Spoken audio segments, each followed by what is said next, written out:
Hi, I'm Brian. Welcome to this edition of That Wilderness Survival Show.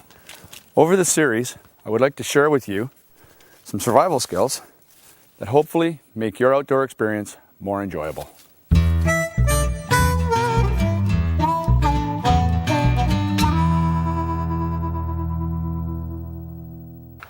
On this episode, I'm going to show you the construction and setting up of a simple Paiute trap.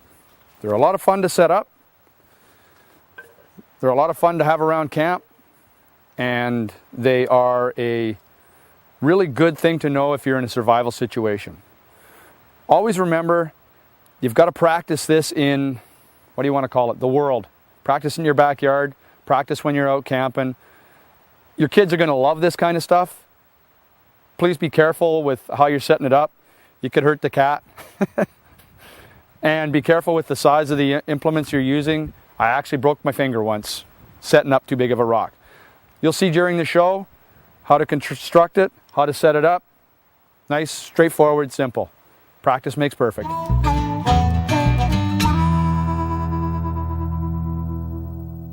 Okay, so the first trap I'm going to show you is the Paiute trap. It's a fairly straightforward, fairly easy trap to set up. It's named after the Paiute Indians from the southern United States. There is a very large amount of different types of traps. Today I'm not going to be able to show you a lot of them, but I will be able to show you a few. It's good to know a couple of snares and a couple of traps.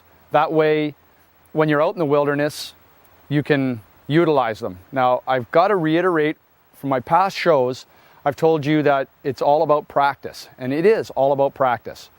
You need to practice all the time. If you really are interested in this, you need to get yourself a good book about it and set things up and practice, practice, practice. It's the only way you're going to learn. So what we have is we got three parts to the Paiute trap. We have the trigger, the upright, and this is the release. So the Paiute trap fits like this. What happens is your deadfall sits on here, your string, which is tied to the other end, wraps around, and then sits just like this.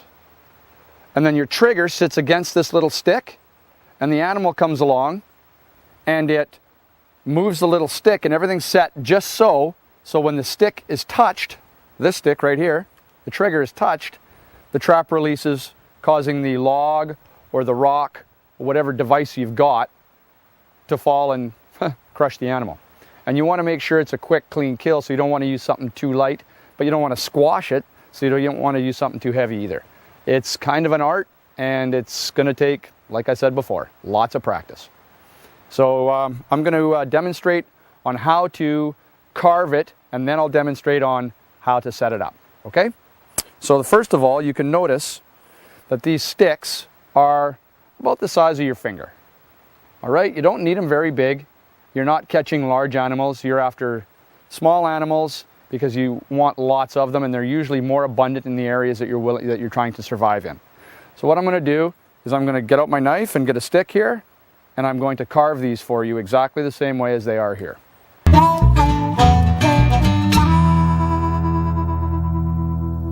Okay, so here we have a piece of maple, just carved off of a maple tree. I like willow. Utilize what you've got in the area. So here we go. We've got sticks about the size of your finger. So the area between here and here looks like a really nice spot to carve our traps from. So what I'm going to do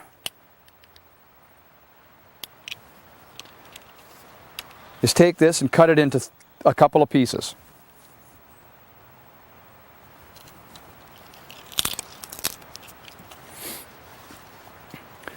Now, this doesn't have to be green, and it doesn't have to be dead. You can use either way. If you're using a green piece of wood, it's a little easier to carve. With that being said, sometimes you just got to utilize what you can get your hands on. All right, so you've got the end that's going to go into the ground right here. So you want it to be, depending on how high your deadfall is, which I will explain later what a deadfall is, about this high here, all right? So we take and we carve it here, and we're going to break it off. Just like so. And we're going to keep that piece because we're going to need it for later. So what we want to do is we want to carve on this halfway through. So if you take your knife and you carve the top nice and square, get rid of the broken parts.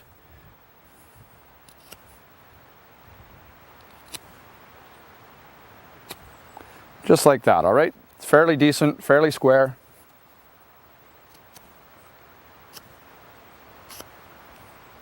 Okay, so then you can see how this side of the has got a little bit of a swoop to it. You're going to want to take that down to about halfway through the stick. Just like that. Okay, and then you do the other side.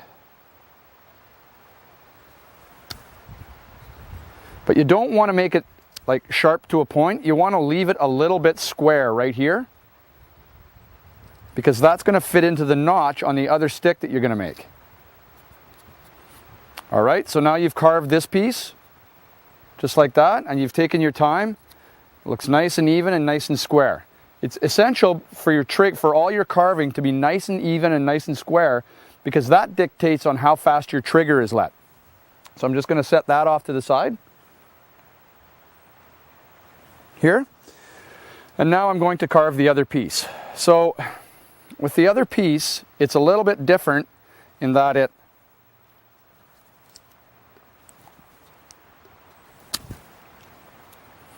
it wants to be square across the top as well.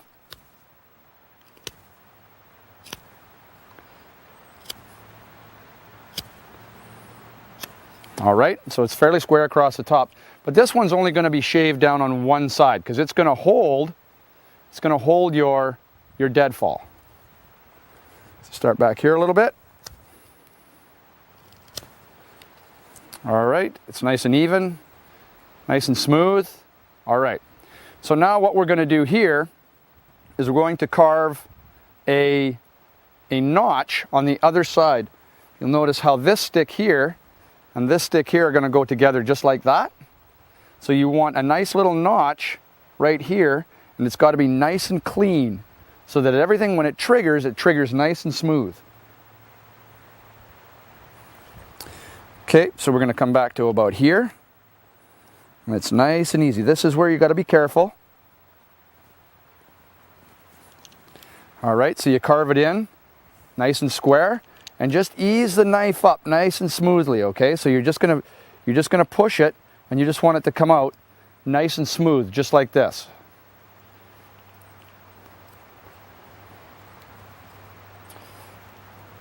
Because this is the spot on your trap that everything wants to fit square so that your trap triggers nice and quick.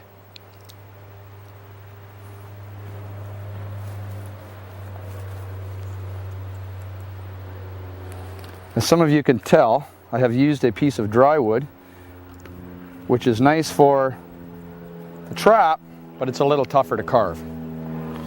Okay, now you can see here see how they fit together? Nice and easy, nice and smooth. And in order to make sure that everything is squared up, so you look down your shaft and you bring this right in front of you. Now, if this isn't 100% square here, you're going to have trouble with your deadfall not fitting square. So you just take it and you have a look at it, and you might have to just take just a little tiny bit off of the edge of it. There we go. So these two fit here, this one fits here, and it looks nice and square. Alrighty. So now you're gonna want to know your length. Okay, so I like it. And this is like I've said before, this is all practice, and you get to know what your distances are, and that way, when you're out in the bush, you're not doing any guessing. So what we're going to do is we're just going to cut this off right here, just like that. Now we're going to cut a small band or a notch all the way around here, and that's going to fit your little piece of string.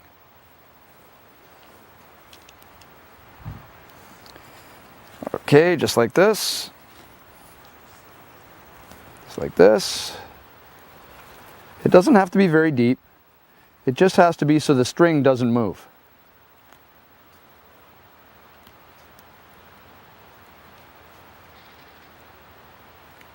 Just like this.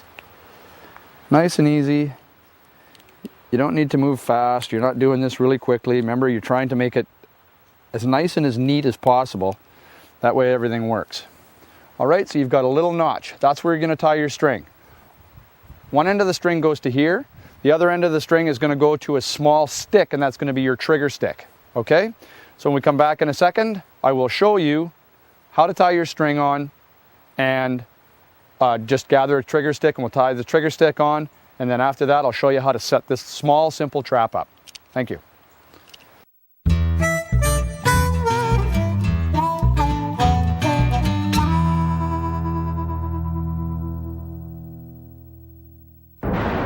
Natural hazards are hitting Canadians harder and more often than ever before. Yet it takes surprisingly little to survive their wrath. A candle and water could help save your life in the short term. And paper will see you through the long term. Learn how to protect your life and home. Visit these websites. A message from the Institute for Catastrophic Loss Reduction and the Canadian Red Cross. It afflicts more men than any other type of cancer. 1 in 6 Canadian men will be diagnosed in their lifetime, and more than 4,000 of them will die. It could be your friend, your partner, father, your son, brother, or it could be someone like me, a prostate cancer survivor. A cure can be found, but we need your support. Let's unite in the fight against prostate cancer. When you're in the race of a lifetime, split-second decisions often determine the final outcome. Being a mother is kind of the same. Timing is everything. So how much do you know about meningitis, a bacterial infection that can turn potentially fatal in a matter of hours? It's important that you do 2 simple things right now. Visit the MRFC website to learn the facts about how you can protect your child. Then talk to your doctor about which options are right for your family. That way we can all win in the race against time. What the? Can I help you? I'm depression. I've come for you. Pardon me? Depression, you know? I get people angry, keep them up at night, give them anxiety, muddle with their heads. That's crazy. Yeah. Actually, the government likes to refer to me as a mental illness. Well, shouldn't you be wearing a cape or a... So people can see me coming? This is perfect. I got 20% of all Canadians already. I can get anybody.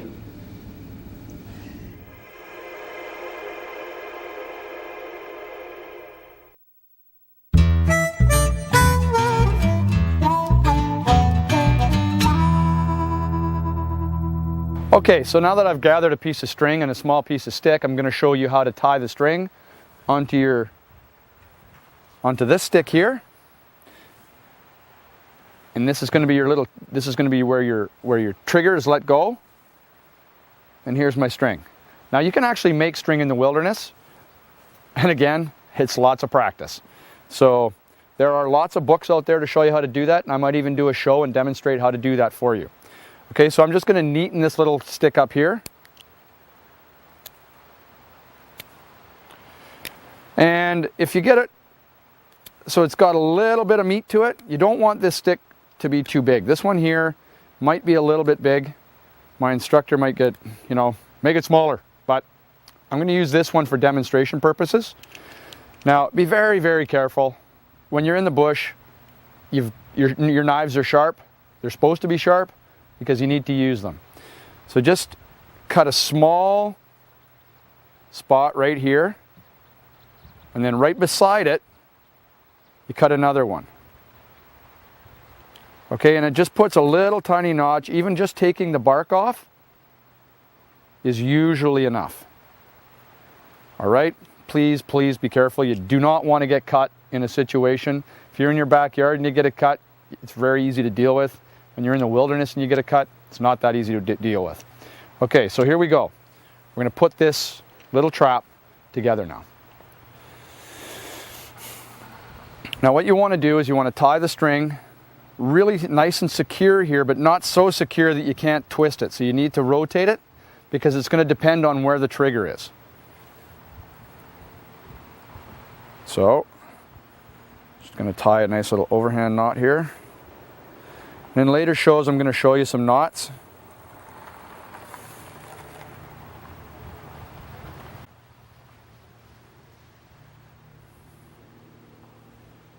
It should make it a lot easier for this. Okay, nice and tight. Oh.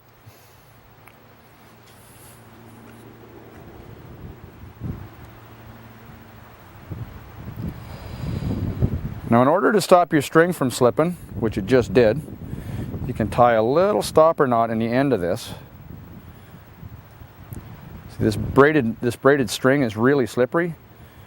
I find that natural hemp or strings that you make out in the wilderness, they hold together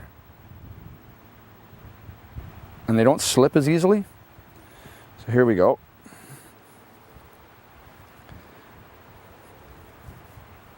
There we go, nice and tight, and it still can slip. Let's get rid of this.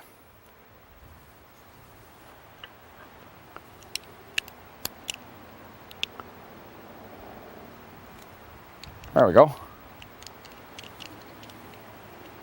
Okay. Now what we're going to do is going to tie the trigger on. And this too will dictate to you your distances, because it's all just stuff that you're going to have to learn in your backyard. It's stuff that you're going to have to practice. When you're on your camping trips and your kids say, "I'm bored," you know what? You've brought yourself a book with you and you want to learn how to do this. It's a great place to learn. Campsites are great places to learn. All right. So what we're going to do, I got about the length. So you don't want this string to be too long. If it's sticking way out here, you're going to have a really tall pivot stick. So you don't want a really tall pivot stick because you're not after really big animals. And if it's got to fall too far, then it gives the animal a chance to get away. So that's about right there. All right. So now what I'm going to do is I'm going to show you what a deadfall is. I'm going to show you how to set this up so the deadfall has the trigger and everything's nice and neat, and I'll show you what the animal does and how it triggers the deadfall. All right?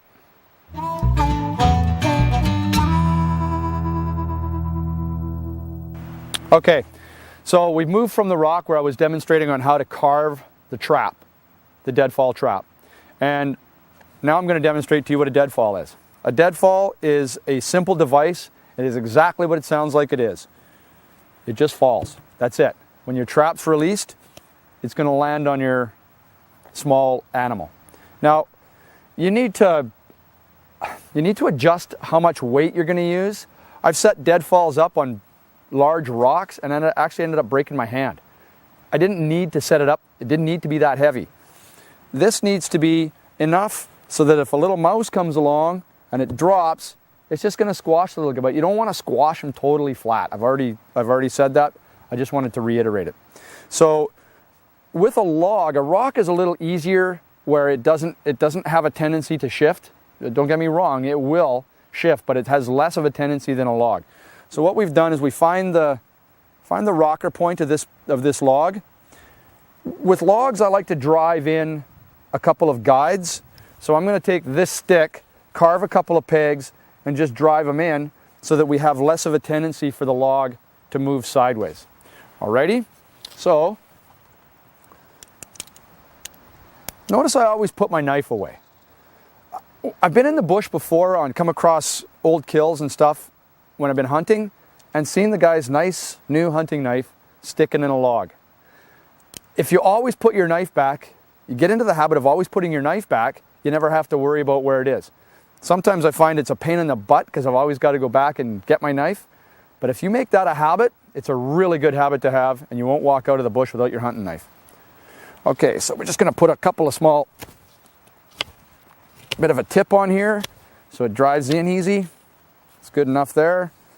All right, we want it about that long. Now if you notice, what I like to do is just bring it around like this. Okay, now my thumb isn't directly on top of the blade, like this. My thumb is just off to the side, because you can still apply pressure to it, all right, and not have the tendency to slip. It's kind of a technique you get.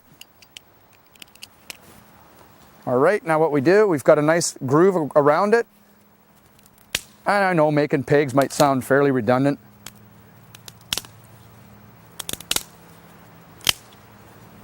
There we go. So we've made a spot for the brake to make, and it's actually easy to pound in.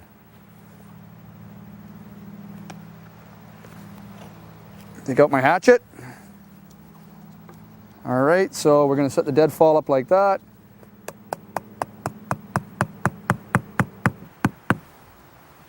Okay, so we got one peg in. Now I'm going to make you another peg here.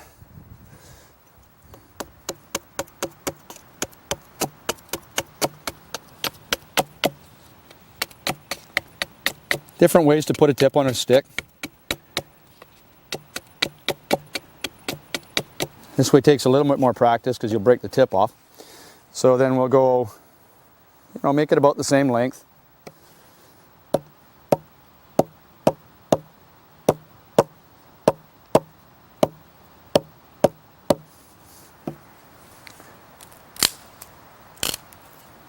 A little quicker, a little easier than the knife. They both work. Sometimes you're not going to have a hatchet in the bush. You can use a rock to pound it in. So I just demonstrate that you can use your knife to make your pegs or your hatchet. So now you don't want these too awfully tight because you don't want it to have resistance for the log when it drops. So we'll just pound this one in as well. And then we'll just test it.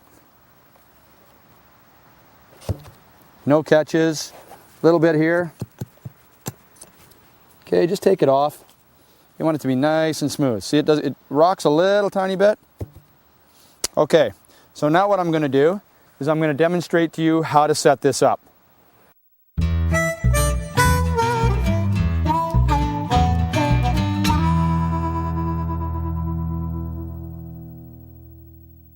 If I make a mistake, will you give me away? Will you leave me behind when you move? I'm cute now, but someday I'll grow up and you'll get tired of me. We know we're a lot to handle. Which one of us will you get rid of? Do I really have to beg for your love? Please don't make me sleep outside. Would you hit me if I scratched the couch? My parents are allergic to me. Can I come and live with you? If I wet my bed, will you rub my nose in it? If you won't play with me, who will? I cry when I'm left alone. Will you have me put down?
You notice I've repositioned myself. It's important because setting up your trap underneath this log, it takes a fair bit of concentration and it's not super easy to do. This is going to help you because your log isn't going to want to go sideways. Now, positioning of your peg, super important. If you'll notice, your peg will stand on top just like that. So guess what? You can't have your peg underneath the log. The log's got to be able to just drop like this, or your rock. It's got to be able to just drop. So now we take this, bring it out here. So now you're starting to see how things are going to go together, right? So we bring this up. Now, this peg can also be pounded into the ground a little bit. And it's not too hard to adjust, you know, especially using a log. All right. And then we wrap the string around like this.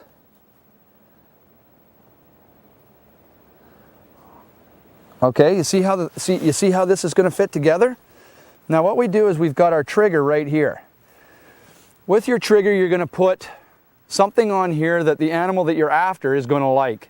So you might put you might skewer a little piece of raw meat on it if you're going to be after mice or whatever, but you're going to have to put something on here that they're going to want to touch this stick.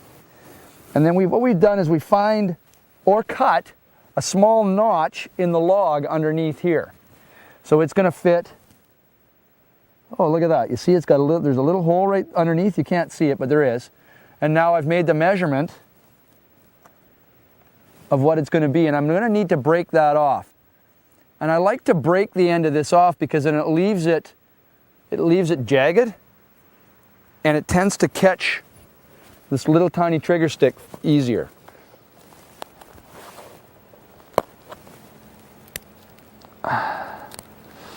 All right, you see how it's nice and jagged on the end, and it'll catch my trigger stick.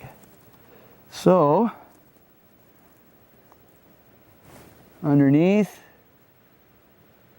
trigger stick, set. There we go. Now you're all set up. You've set this into a trail an animal will walk through. You can even disguise this. You don't even need to use bait. You can even disguise this and set sticks into a line so you channel them into your, and you can even set up like a little puff of grass. If you tie a little puff of grass, we've got grass here. So you see how it kind of puffs up, and then you can just kind of tie it onto your trigger stick before you set your trap, because now when you touch this little tiny stick here is going to come off, and this is going to deadfall and it's going to fall down. So you can disguise this so the animal either has to jump on it or touch it or move it. And when it does, it sets the trigger off, and it doesn't look like much, but when it falls onto a mouse or it falls onto a small animal, depending on the size of the animal you're trying to catch, it just gives a little whack. One thing I like to make sure everybody knows, check your traps often. You can hide behind a tree, you can stalk into your traps, and on a later show I'll show you stalking techniques, but you can stalk in on your traps and just check to see if they're triggered.